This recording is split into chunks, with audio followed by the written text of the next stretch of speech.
In 1991, Sonic Team and Sega released one of the greatest games of all time, Sonic the Hedgehog. Sonic the Hedgehog was the only game character at the time that was able to compete with the granddaddy of video games, Mario. Following the success of Sonic the Hedgehog 1, Sega knew they would have to release yet another Sonic the Hedgehog game to keep fans entertained. They dubbed this game Sonic the Hedgehog 2. But after nearly 20 years, the Sonic 2 still entertain us to this day. You're gonna find out. Hey, I'm Oblivious Nick, and I'm showing you a review of Sonic the Hedgehog 2 for the Sega Genesis.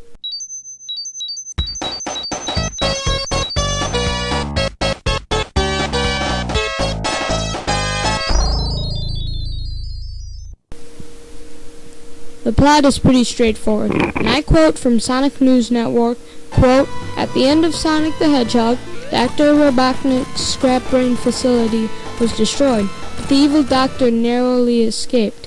Now, Robotnik is back and plans to conquer the world once more. He secretly follows Sonic's biplane, the Tornado, to his vacation spot, West Side Island. According to legend, an ancient civilization once abused the power of the 7 Power Stones on West Side Island. Sonic meets a peculiar two-tailed fox named Miles Prower, better known as Tails. The two become good friends. Meanwhile, Robotnik begins his search for the Chaos Emerald to fuel his new Death Egg warship. One afternoon, he launches his full-scale attack on the island. He imprisons all of the animals of the island and turns them into mindless worker drones called badniks. Fortunately, Sonic is determined to thwart the Doctor at all costs. This time, he isn't alone, as Tails decides to aid him. Together, they must locate the emeralds before Robotnik does, and stop him before the Death Egg is complete." Unquote. Although this overanalyzes the plot and you probably couldn't realize it from playing the game, I'll sum it up for you. Robotnik takes over yet another island, imprisons animals in robot armor. He also uses 7, rather than the original 6, Chaos Emeralds to power his new Death Egg space station, which is a complete rip-off of the Death Star. You meet Tail, who then helps you defeat Robotnik and return peace to West Side Island. Also, by obtaining all 7 Chaos Emeralds, you can unlock a special ending, which most fans call the good ending. The gameplay offers new zones, better level design, and new special zones, yet retains the original physics and style of the game, but builds upon it. You still have to maneuver Sonic through a 2D level while collecting rings, and you have to either avoid enemy or hazards, or you can destroy enemies. If Sonic takes damage, he will drop all of his rings, but if you have more than 20 rings, he will only drop 20 of those rings, and you can collect them again. He will drop all of his rings, but he will only be able to pick up 20. If Sonic takes damage without any rings, he will die. Also returning from Sonic the Hedgehog 1 are boxes, special boxes. First, there is the ring boxes, which awards you 10 rings. Then there's the super sneaker boxes, which increase your speed by some percent. Can someone clarify that? And the invincible boxes, which grant you invincibility for a short amount of time. Then there's the shield boxes, which give you a shield so you don't have to take damage like you normally would. It's basically a second form of protection. The original formula of gameplay worked great, so I praise Sonic Team for hardly changing the formula at all. Like Sonic 1, each level has a unique design to it and requires a different strategy for each. An example of this is Casino Night Zone, which features a more pinball-based areas, and Aquatic Ruin Zone, where half the level is underwater. In Sonic 1, you obtain special stages by obtaining 50 rings and entering a giant ring at the end of Act 1 or 2, and the special stages were rotating mazes where you had little control over Sonic and you were able to jump. In Sonic 2, you now get to run in half pipes where your objective is to collect rings to meet a required minimum. There are spikes along the pipe that will cause you to lose rings if you make contact with them. If you achieve the requirement 3 times, you are awarded with a Chaos Emerald.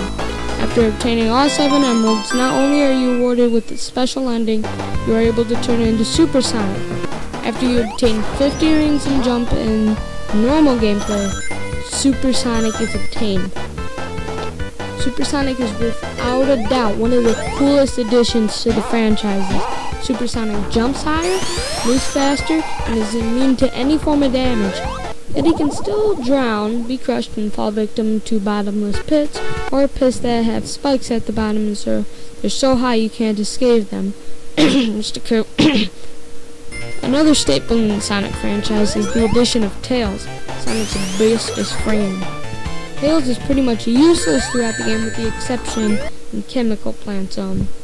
If a second player plugs in a controller, they can take control of Tails and pretty much break the game for you, which makes it a little bit too easy.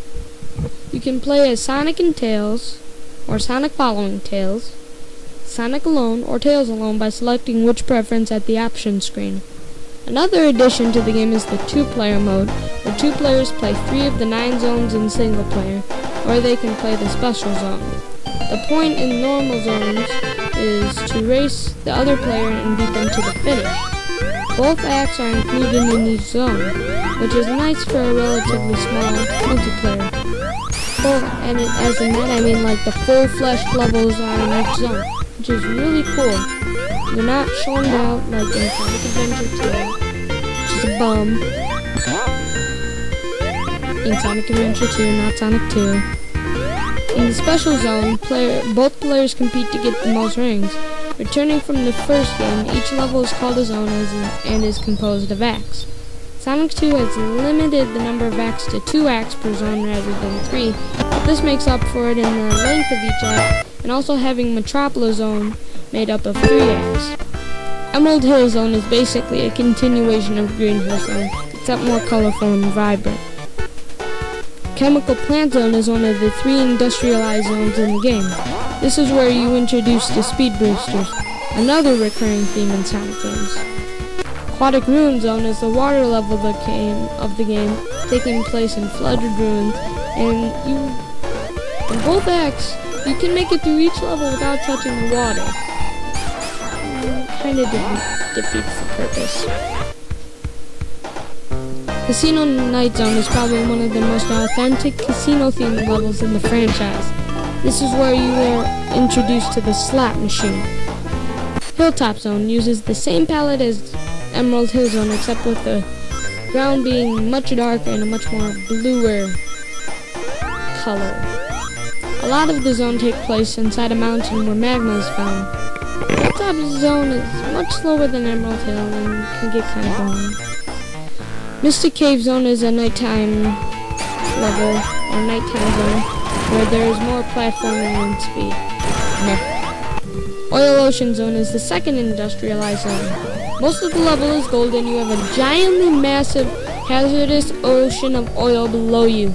I mean really, what would happen if it caught fire? Really. Other than that, you are introduced to those booster things that send you around the map. Which really, they could have just shot you into the place once, but no, the Sonic team had to make it look nice. Metropolis Zone is the third industrialized and painfully long 3-act zone where you meet some of the 3 most annoying badniks. The Asteron is a star-shaped badnik that explodes and sends out 5 spikes in separate directions when the player comes close to it. Shellcracker is the crab-looking badnik that has an extendable arm that stretches out pretty far. You can only kill him from the back, hitting him on the back, and he's placed under low ceilings a lot, so it's almost impossible to kill him without taking damage. Then the cherry on top of the sundae, I think it's something like that, is Slicer, the mantis-looking badnik that throws his sharp pincers at the player. The worst part about him is his placement in the level. Yeah, Sky Chase Zone is a pretty boring level where you just stand on a plane the whole time and attack enemies. Very boring. Wing Fortress Zone is a very long single-act level in which you have to navigate through Robotnik's highly armed ship. If you know the trick near the beginning of the level to skip a huge portion of it, it's pretty easy. At the end of the zone you find Robotnik and you have to defeat one of the most annoying bosses in the game. Death Egg Zone is the final, ringless, and relatively short zone in which you fight two bosses. That's how you fight, two bosses. No ring, no loop-de-loops, just bosses. Silver Sonic, a larger reconstruction of Sonic that is pretty easy to defeat. You can either attack him while he's standing still or while he's not speeding, jet boosting on his feet. Giant Mech, the final boss, and the super huge Dr. Robotnik looking robot that looks very menacing, but can easily be defeated with a rinse and repeat method, which if you watch any video on how to defeat him, it's pretty simple. Most of Dr. Robotnik's bosses are pretty easy to defeat, so this makes the game pretty simple to play through, and I found it a bit long, but not that long, about an hour long, kinda long for a 16-bit game. The only exception I find to the difficult bosses are the Metropolis Zone boss and the Wing Fortress Zone boss. The Metropolis Zone boss is just hard because it's really hard to attack him without getting hit. The gameplay is very solid and still remains a charm that made Sonic 1 fun and builds upon it. The graphics really deliver in this game. They are so much more vibrant than Sonic 1, and the animation is beautifully pieced together. The amount of parallax scrolling in this game and the amazing depth of the backgrounds really bring the game to life. What would you expect when a game like Sonic 2 plays on a console that has blast processing? The soundtrack is also one of the greatest things about any Sonic game you play, no matter which game you're playing. The music in this game does not make an exception for that tradition. The drum rolls and the 16-bit songs really fit their genre. Just listen to the Metropolis Zone theme.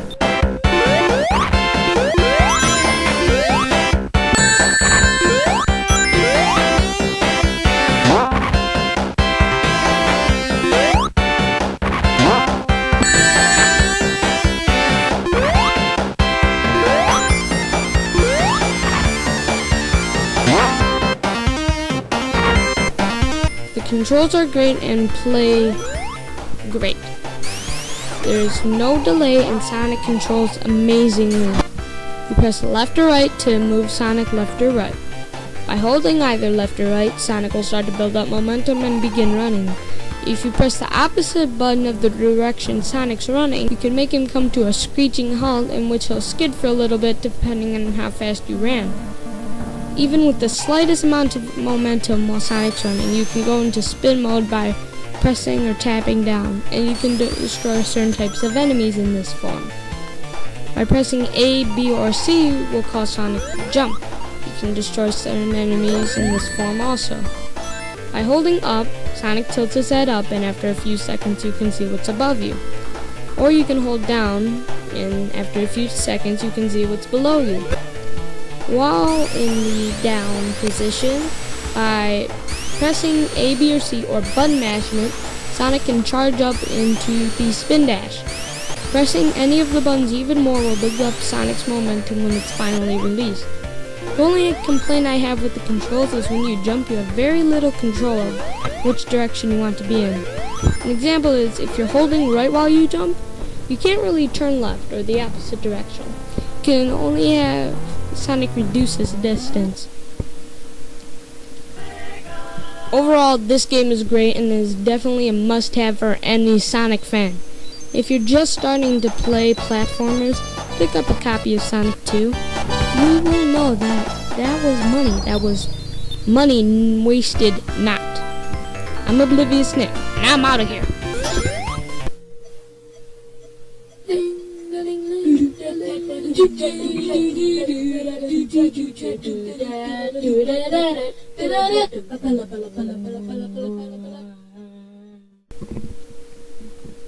Sonic 80 Productions is the home channel of NTV. Other channels affiliated with NTV are Sonic Adventure Dupe, Red Dead Penguin, and XBF Productions. If you wish to follow our videos and keep updated, please subscribe. Have a nice day.